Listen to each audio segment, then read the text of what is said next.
Dawk li qegħdin iħarsu lejn pajjiżna minħabba l-programm ta' ċittadinanza b'investiment huma nies ta' kwalità għolja u li qed jieħdu wkoll interess biex jinvestu f'Malta.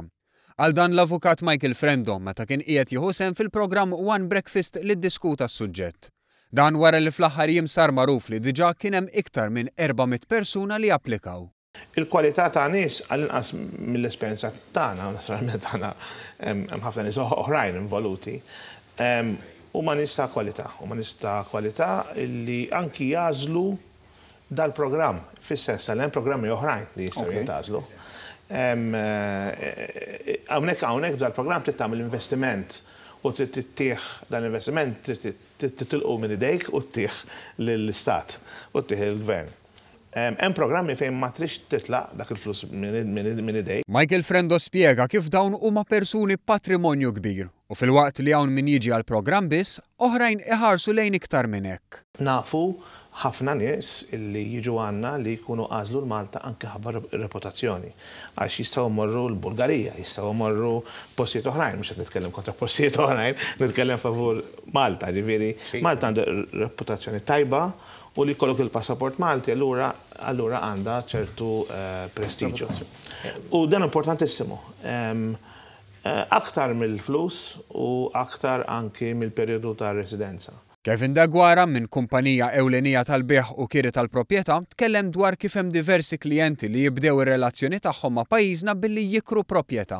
Il-minima għal daw l-individwi huma jew jikru għal 16,000 euro fis-sena li jiġi xi 1300 u 33 euro fix-xahar huwa il-minima huwa entry level għal dawn in-nies biex jikru. Huma rridin jikru dal-proprjetà għal 5 snin imma kif deret li daw in-nies mhux mihomx qegħdin jikru dak l-ammont, qegħdin jikru ħafna iktar.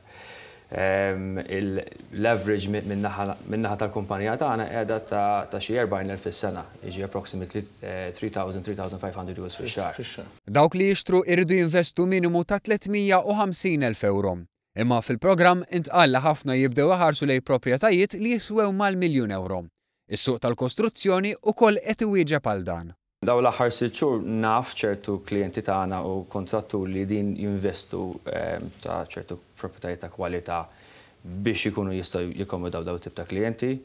Michael Frendo tkellem dwar programmi simili f'pajjiżi oħra u fisser kif il-programm Malti qed jikseb suċċess minħabba ir-reputazzjoni ta' pajjiżna.